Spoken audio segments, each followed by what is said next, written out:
Welcome back to Marketing Champions on Daily Ad Brief. I'm your host, Mike White, and on Marketing Champions, we are meeting with the experts in the marketing and advertising industry to talk about all the different changes, tricks, tips, and trends going on.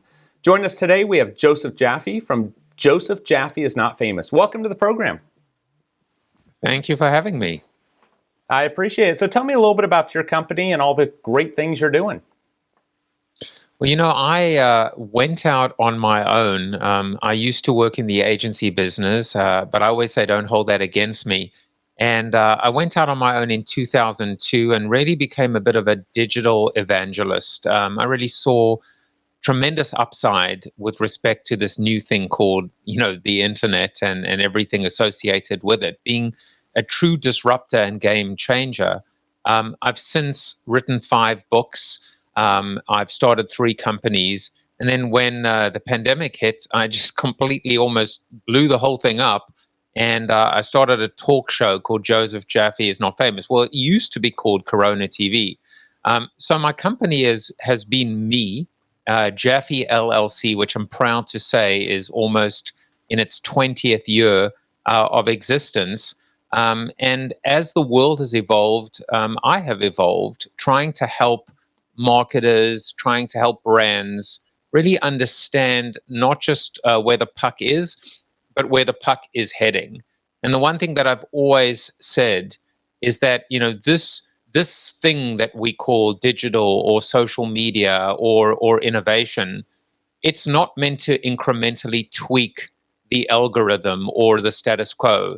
It's meant to truly, truly disrupt it. And I think that is the transformational potential that has always been a part of, let's say, the fusion between technology and marketing. So I'm a proud card-carrying marketer, but certainly I believe marketing needs to evolve and needs to change and hasn't. And so, and when you say company, I'm always a little mindful of not getting too kind of drunk on the idea of personal brand and personal branding and influencer marketing.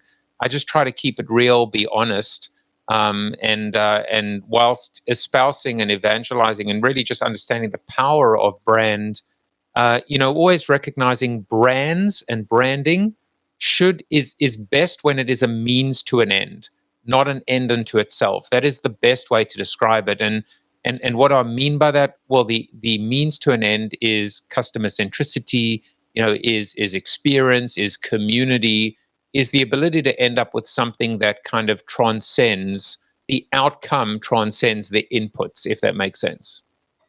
So what excites you most about the advertising industry and what scares you? Well, not much excites me and everything scares me, which doesn't mean I'm paranoid or neurotic, or actually maybe it does. I just see our business as falling further and further behind. What scares me is the percentage of people of color and the lack of diversity in the C-suite, in the marketing C-suite. What scares me is the lack of marketing seats at the board, at the table in the boardroom. And so, Regis McKenna once wrote a piece called Marketing's Everything. I really believe marketing is everything. And I believe in the power of storytelling and creativity and big ideas, everything that you and I believe in. But I just think we've been unable to take a leadership position and demonstrate that. And I'll give you a classic example if you want proof, so that I'm not just talking, in generalities. But I actually think marketing's ultimate failure is the opportunity to have been able to drive home during these uncertain times the importance of and the messaging associated with wearing a mask, with getting vaccinated, with one singular message. This is not meant to be a political message. And the fact that I even have to say that demonstrates the abject failure. And I just think what an opportunity for all the brainiacs and the creative directors to come together and demonstrate, just like this is your brain on drugs. I mean, there've been so many instances where marketing and advertising has taken such a leadership position in terms of influencing and changing behavior societal perceptions, attitudes, opinions for the better.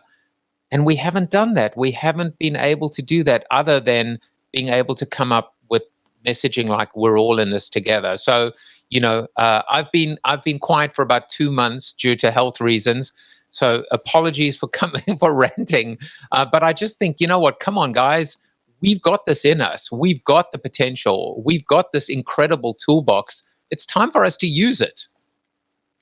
Well, you're going to get back out there and you're going to have the opportunity to continue to rant and rave. So the one takeaway message in all of your ranting and raving, what's the one thing that you want people to leave with? Yeah, I want us to realize, that ideas that can change the world are a dime a dozen. It's the ability for us to actually execute that idea and do it consistently, coherently, and stay the course, the long game.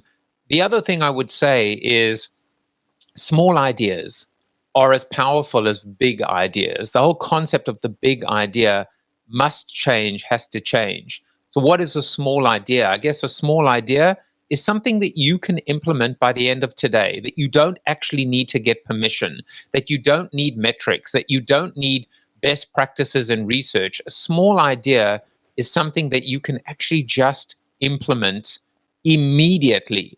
So that's my challenge and my takeaway for people watching today.